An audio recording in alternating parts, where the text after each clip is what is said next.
Coming up today on Locked On Big Ten, we've got Asher Lowe in to talk about everything going on with Wisconsin Penn State this weekend. Is this the year that the Badgers finally take that next big step in becoming more than just competitors in the Big Ten? We'll break down all of that, but of course, got to talk mainly about this big game to start the season too. That's coming up right here, right now on Locked On Big Ten.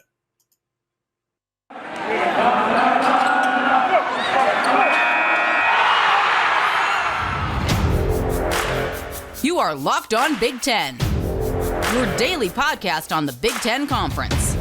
Part of the Locked On Podcast Network, your team every day.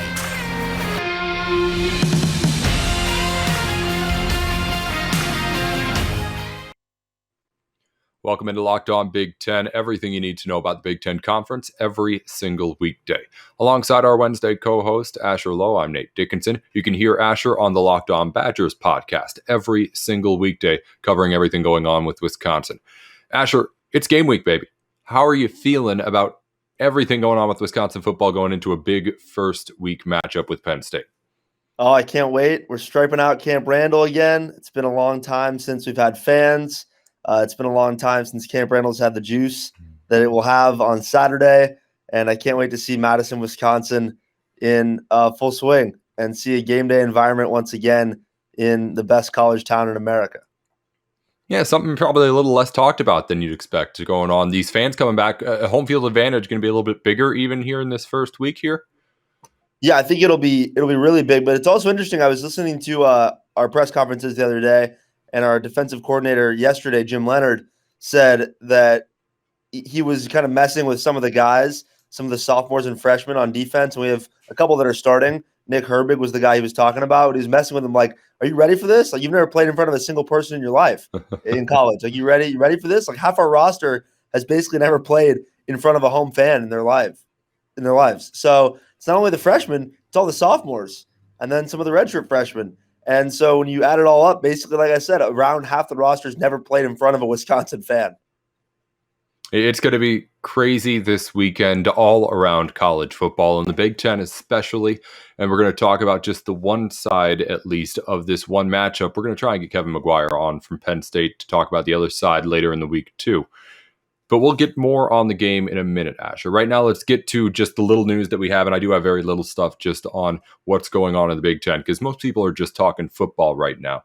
We did have cross-country rankings come out. If you're interested in that kind of thing on the men's and women's side, Big Ten well represented in top 20 polls on both national polls.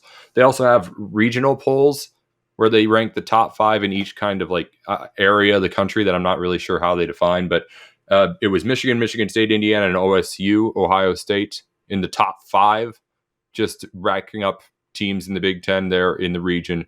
On the women's side, on the men's side, it was Indiana, Michigan State also represented there, and there was no Ohio State or Michigan. Wisconsin, though, does get in there on the men's side as well.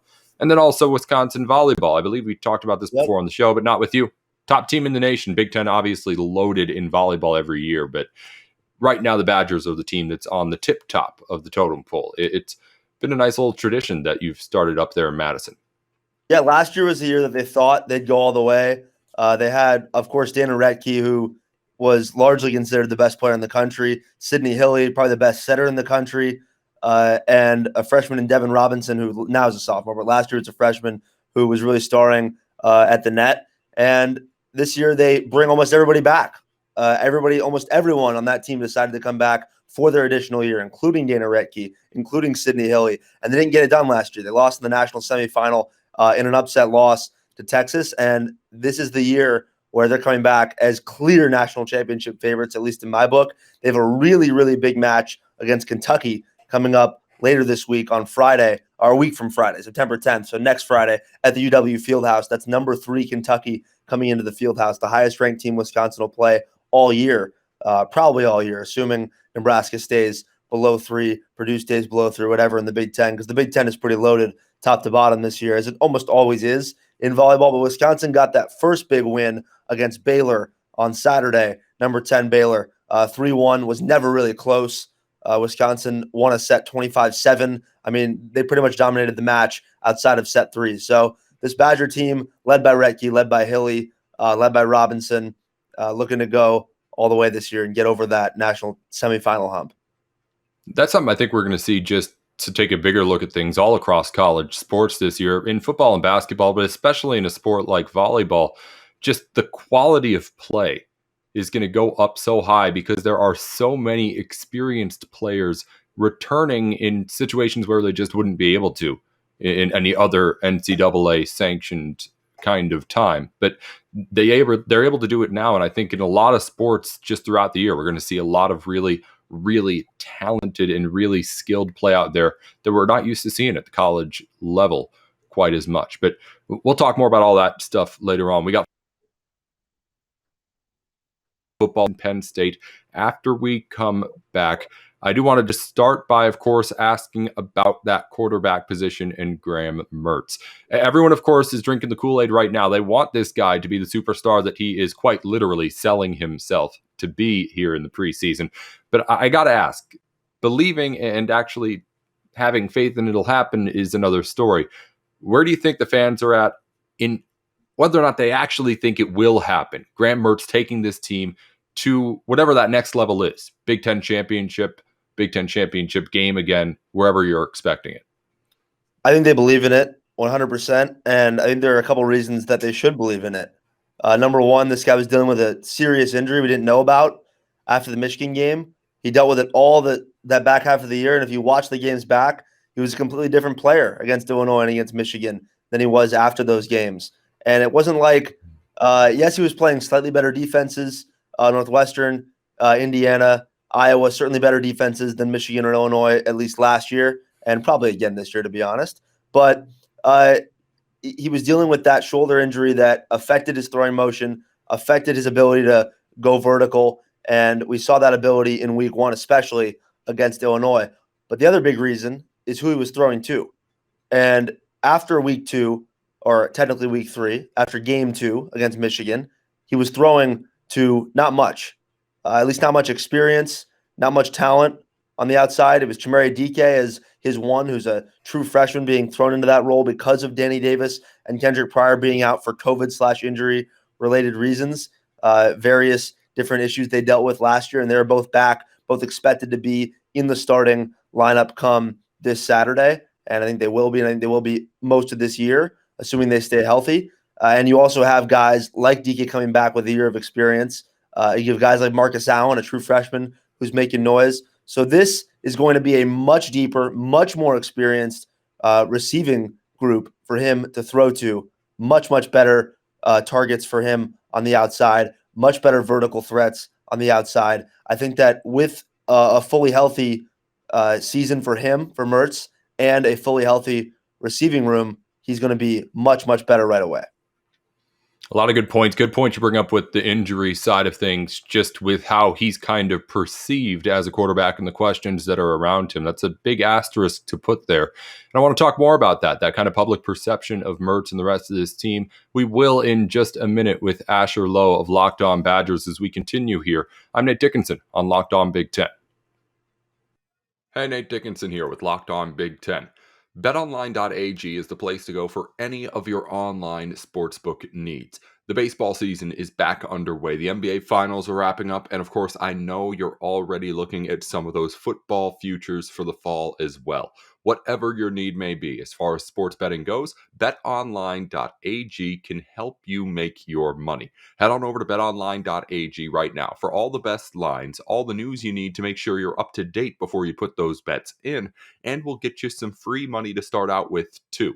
If you go to BetOnline.ag right now and use our promo code LOCKEDON, you'll get a 50% welcome bonus on your first deposit. That's 50% on top of whatever you put into your account that first time you put money in. Just add it on for free, thanks to the people over at BetOnline. It's BetOnline.ag, your online sportsbook experts. Back in here on Locked On Big Ten, we're talking Wisconsin, Penn State with our Locked On Badgers host and the co-host we have here on Wednesdays, Asher Lowe.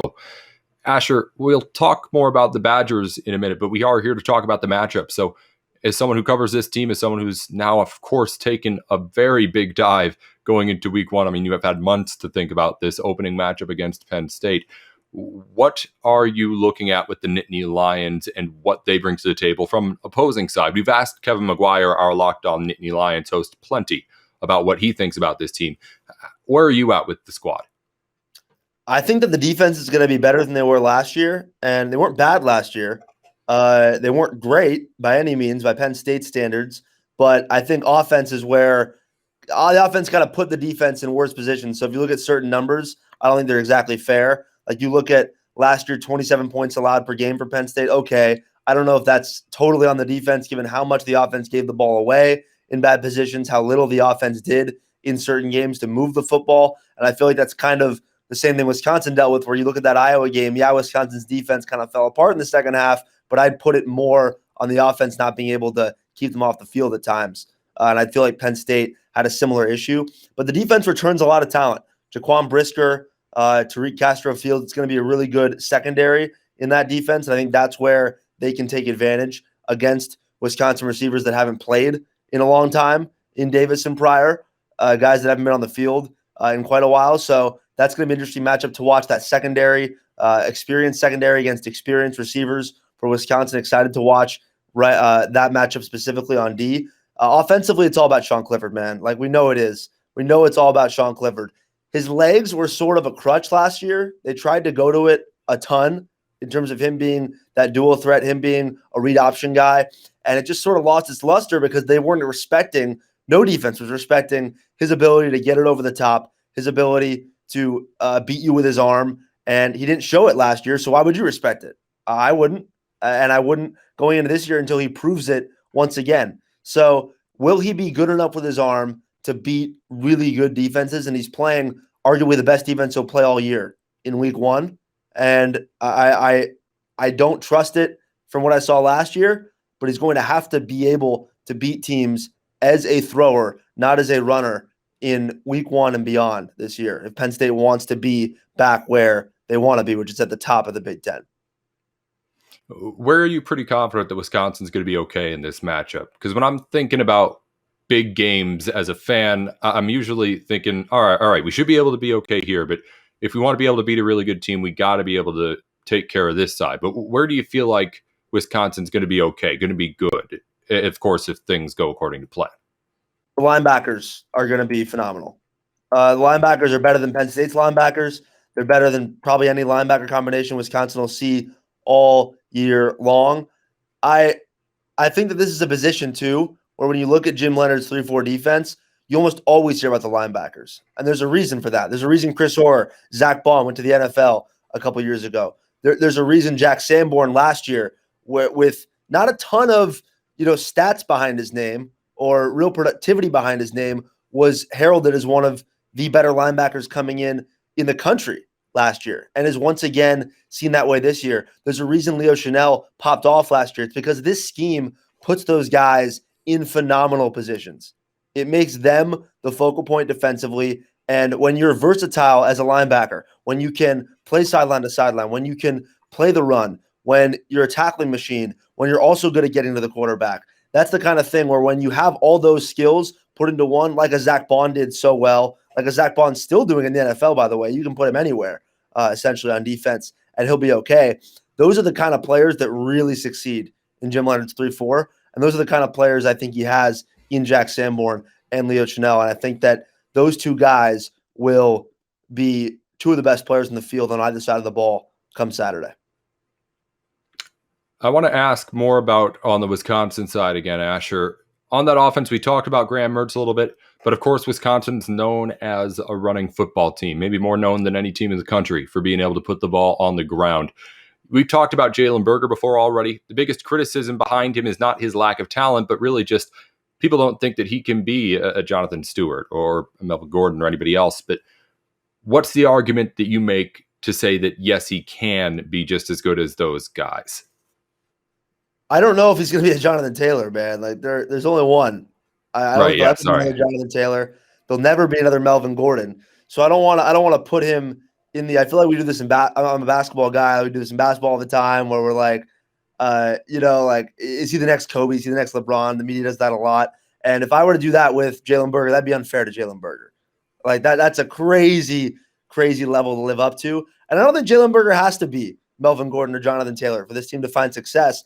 And I think the reason is he has Chez Mellusi right there with him, who's a guy coming over from Clemson, played behind Travis Etienne, so he's seen what greatness looks like, right? He's seen what greatness looks like in college football at the running back position, what greatness looks like in terms of a national championship contender coming from Clemson, coming over to Wisconsin. He's also listed, by the way, and this was surprising. This is one of the depth chart surprises. Chez Mellusi is listed as the number one back right now, not Jalen Berger, heading in to the weekend, which surprised me too. So I get why you mentioned Jalen Berger. That surprised basically all of us that Mellusi was listed as the number one back heading in to Saturday. We'll see how I'm excited, really excited to see how that plays out in terms of if you're watching something from a Wisconsin perspective, watch the touches between Mellusi and Berger. Who gets more? Where do they get them?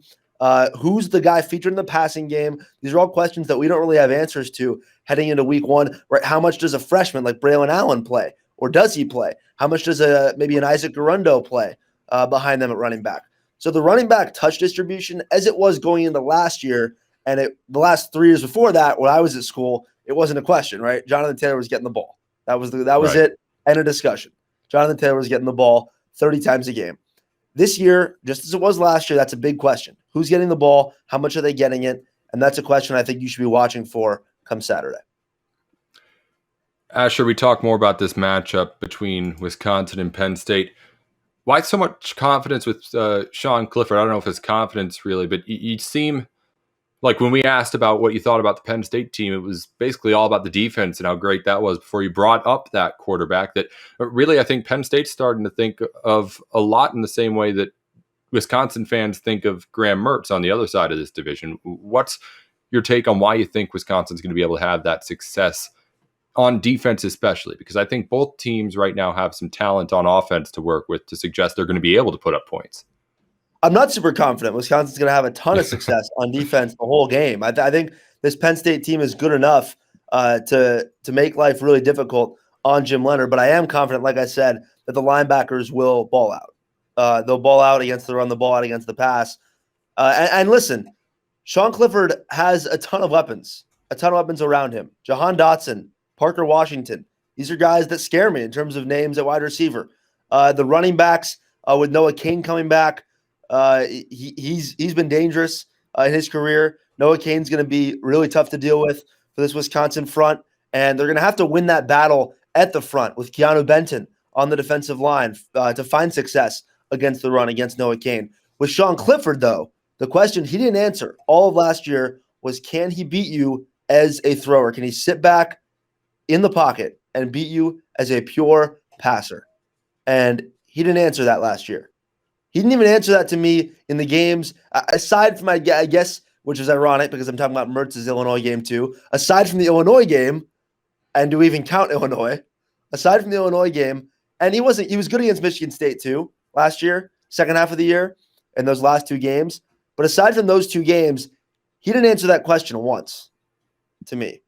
And even that Michigan State game, he was a really good runner. Had 48 yards rushing, a rushing touchdown in that game.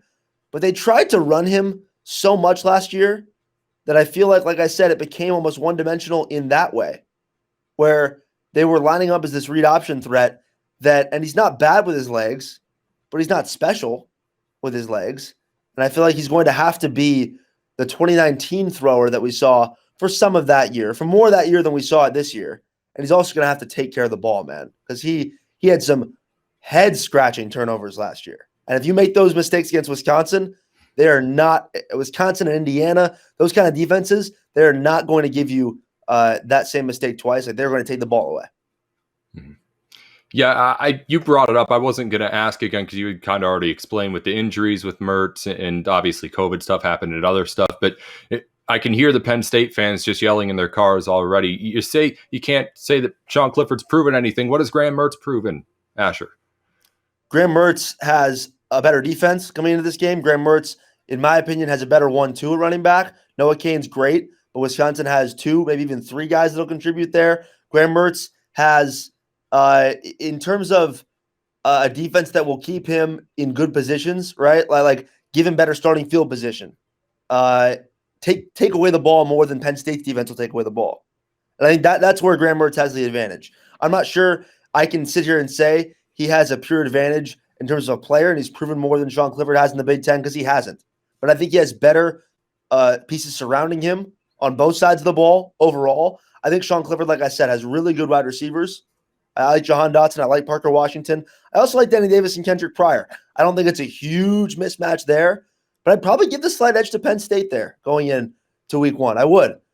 Like I said, though, the runners, the line, the offensive line, please, we grow them on trees. We grow them on trees in this part of the world. So the overall advantage to me, supporting cast-wise, goes to Graham Mertz, and I don't think heading into week one I can separate Mertz and Clifford much, and I think Penn State fans would say the same thing. I think that they're pretty much net out as even heading into week one. They won't by the time the year's over, and I'm not saying Mertz will completely surpass him or Clifford completely surpass. I'm just saying that we'll learn a lot more about them as the year goes on, but we don't know much heading into week one in terms of what to expect. They're both a bit of wild cards, as many quarterbacks are in the Big Ten right now, right? Like Petrus at Iowa. CJ Stroud's never thrown a pass. I think he's going to be awesome, but he's never thrown a pass. So there are a lot of wild cards at that position heading in, and I think both these teams have one there. But like I said, overall, both sides of the ball, I give the advantage personnel-wise to Graham Mertz. Yeah, and a good point there at the end. A whole lot of teams with question marks, and these two teams have plenty of them. Not at the quarterback position, though. They know who their guys are, and that's something that you always want to be able to take into a season. Asher, as we start to wrap up here, I want to ask, is it something we put on our Twitter polls, and I forget what the actual results were. How hard do you think a loss would hit here in opening week in Madison, and how big would a win be if you're able to pull it off against the Nittany Lions? I was talking with my co-host at Locked On Badgers, Ben Kenny, about this on an episode, and about Wisconsin's path to the Big Ten championship game, because that's really all they're focused on right now. It's how do we get to Indianapolis to play in that Big Ten championship game. And we were doing all the math and looking at the different options of what games do we think they can lose, what games do we think they'll definitely win, all that sort of stuff. And you're obviously looking at games like the Penn State game, like the Notre Dame game, like possibly Michigan, possibly Iowa, on the road at Minnesota as the tougher games, right? The 4 or 5 games they could lose. And the Penn State game, looking at it, isn't actually must win at all in terms of getting to Indianapolis. Wisconsin can absolutely afford to drop this one and have a pretty clear road to Indianapolis, even by losing another game. They can lose 2 games and have a very clear path to Indy, especially if that loss to Notre Dame, because that's an out-of-conference loss. And Penn State, yes, it's in conference, but it's an East loss, not a West loss. And I don't think there's any West team that any of us think is going to easily steamroll every other West team. Like I think that, yeah, Wisconsin has the best chance of going undefeated in the West, but I don't even think that's more likely than losing one, like tripping up once, either at Minnesota or against Iowa, against Penn State. But no other West team is going to roll through undefeated. Like it's just not going to happen. Every team's going to have a slip up, and I think Wisconsin could afford one here. A win would be huge. A win at home would obviously be huge and set Wisconsin up really well. I think for Penn State, a win is possibly even more important than it would be for Wisconsin because, yeah, they get Ball State, they get an easy win, but then they get Auburn, September 18th. Not a great Auburn team. I don't think a team people are expecting to be world beaters this year in Auburn, and they get them at home. Should be a win. But those first 2 Big Ten, or Big Ten, not East, but Big Ten games they play after Wisconsin, you get Indiana at home. Okay, a rematch of last year's thriller. Iowa on the road. Then 2 weeks later, Ohio State. Yeesh. Like this thing could go bad quick. I think Penn State has to start fast because last year things did go bad quick. And yeah, they responded second half of the year, but it was too little too late. Yeah, I mean, tough luck for Penn State just drawing Wisconsin and Iowa in the East. And you mentioned it, in the West, and you mentioned it in the West. Enough good teams to beat up on each other. Bad teams are good enough to play spoiler any week. It seems like it's not going to be just any sort of runaway. On the other side, I mean, to prove your point even more, Penn State can't afford to lose this if they're trying to get to the Big Ten championship game. They got to try to get by Ohio State. And the Buckeyes aren't slipping up more than once if they do. So it's obviously a whole lot to get into with the schedule in the Big Ten, but we'll have plenty of time to get into any of that. Good with this Penn State team. What do you think they're going to be all right with? But there's also that other side. What do you think Wisconsin's going to have to do to beat Penn State in that pivotal matchup in whatever it is, positions, individual players, or just anything big picture? I think, like I said, Penn State's wide receivers will make some plays. I think Penn State's secondary will be solid. I trust James Franklin in terms of game planning. I trust their motivation level is insanely high, and they've said that many times. But listen, like every team's motivation level is going to be insanely high coming out of camp week 1. But I get where Penn State's coming from with that. Like they started the year in a way that no Penn State team in my lifetime has started a year 0-5. I mean, that's unheard of for a Nittany Lions team. When I'm growing up, right, with Joe Pa and with all that history and heading in to the James Franklin tenure, and they don't start 0-5. Like that's not a thing that happens. So they don't start 0-2, let alone 0-5. So, and they won't start 0-2. They get Ball State in week 2. So you're good, Penn State fans. You're good. You got to win at week 2. You're good. Yeah, Nebraska plays Fordham this week. Nebraska does play Fordham. Well, that's not a sure thing. But that's a different story. I just saw the boosters, by the way, bought up all the Fordham tickets to make sure that Nebraska had another sellout. So at least they got that streak going. All right. And they're giving them to underprivileged kids in the community. So that was a cool story I just saw out of the Big Ten. But I think Penn State will be fine in those two areas: secondary, wide receiver. I do think Noah Cain, by the way, I almost slipped up and said running back. That was a Freudian slip because I think Noah Cain will be solid. But Wisconsin generally good against the run defensively, and I think this unit is built to be pretty good against the run. The questions for Wisconsin defensively are in the secondary, and it's a reason why I think that losing Eric Burrell is big at safety. That's a huge, huge loss for this defense. And I think that we saw the inconsistencies with Cesar Williams. We've seen it up and down. He has the talent to be a really elite corner in this league, but we've seen too much down from him that kind of negates some of the up. And so we'll see which Cesar Williams we get in that secondary for Wisconsin. And like I said, Wisconsin will be solid at linebacker. I think they'll be really solid in the run game this year, much better than they were last year. The 1-2 punch is going to be great with Malusi and Berger. And I do think the defensive line will step up and play a very solid game. And listen, Andy Vujnovic, a weapon at punter, a weapon. And he's jacked. Yes, he is. He is. He's the one who did the video with the thing over his arm, right? Yeah, it's our Twitter. He was doing. Yeah. It's the header to our Twitter account right now at Locked On Big Ten. It's 10, not TEN. If you want to give us a follow. Right there. Yeah, that's Brandon. Yeah. Asher can be heard on the Locked On Badgers podcast. Speaking of promoting the brand, every single weekday, Monday through Friday. This Saturday, a big one. 2 quarterbacks and 2 teams with a whole lot to prove going into this season, trying to start it up on a high note. Of course, Asher will have all the coverage along with Ben Kenny over at the Locked On Badgers pod. And we might have to bring him in back here on Locked On Big Ten to talk about it on Monday, even before we bring him in on Wednesday, every week on the show too. Asher, go ahead and let us know everything else that we need to know about where we can find you and all the stuff that you do.